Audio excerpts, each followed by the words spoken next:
Nice bike you got there.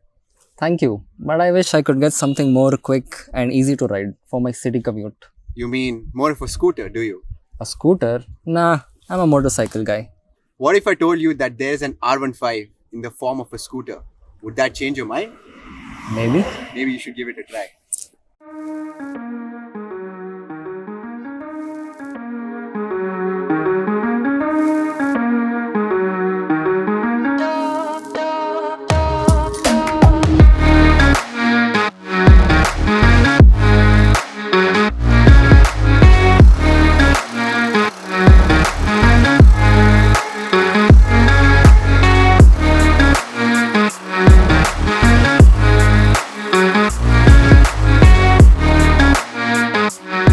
This is the new Yamaha Aerox, a machine which Yamaha hopes will redefine the term performance scooter.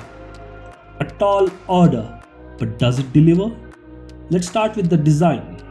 The front fairing is very aggressive and houses a split headlamp unit with menacing looking DRLs.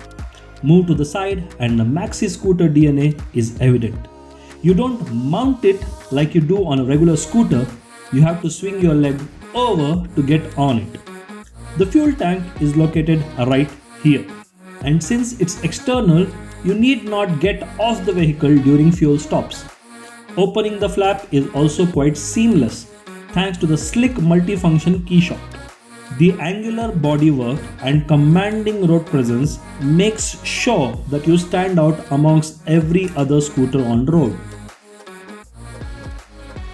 Coming to the instrumentation, this has got a huge display showing ton of info like notifications from your phone through the Y-Connect app, speed trip, average economy, battery voltage along with fuel, speed and RPM. There are many reasons one would choose a bike over a scooter and vice versa, but practicality still is a strong suit of scooters, and the Aerox seems to fare well in this regard too. First off, there is this huge underseat storage space of 24.5 liters which easily accommodates a full-size helmet along with some space to spare. And the convenience of having not to worry about shifting gears as you zip through the traffic is always there. And yeah, fuel economy is around 40 kmpl. Not that you care if you buy something like this, but that is an impressive number. Let's get to the part everybody has been waiting for, the engine. It's a 155cc single-cylinder liquid-cooled motor producing 15 PS of power and 13.9 Nm of torque, making this the most powerful scooter in this segment. The engine also comes with VVA and Yamaha's Blue Core technology.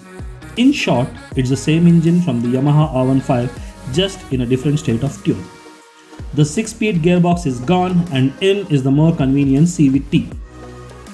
Putting all that power down is a set of 14-inch alloy wheels shodded with the fattest rubber that Yamaha could get their hands on.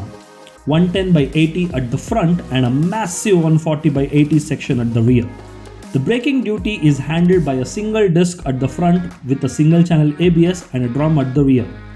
All these numbers mean that this little mean machine doesn't behave like a scooter at all, and I say that in a good way. The Aerox should be ridden more like a motorcycle. Coming to the handling, like a typical Yamaha, this handles like a charm. Its suspension is so stiff, it'll put some performance-focused motorcycles to shame, which means that comfort has taken a backseat. But don't worry, it only feels harsh in the city. Take it out on open highways and show it some twisties and see it come to life. With features like automatic stop-start system, smart motor generator system, VVA, side stand engine cutoff switch, and not to forget the exceptional handling and performance on offer, Yamaha has surely packed this to the brim. If these are the features that appeal to you, then the Aerox should definitely be on your shopping list.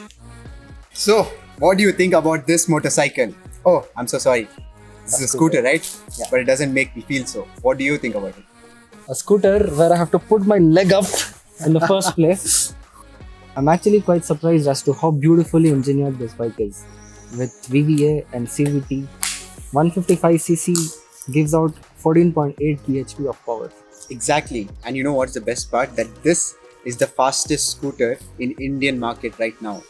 And what's even more better is that Valentino Rossi uses this bike in the MotoGP pit stop.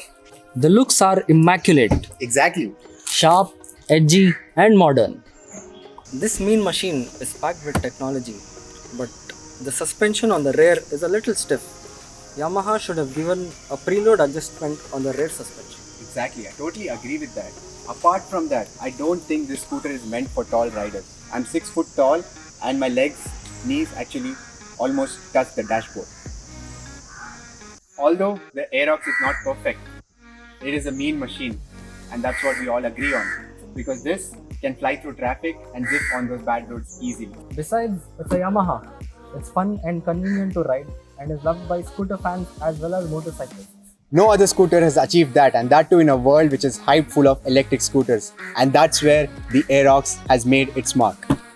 We had a lot of fun experiencing the Aerox. We hope you liked the video. Don't forget to like, share and subscribe. Until then, Revvhard On.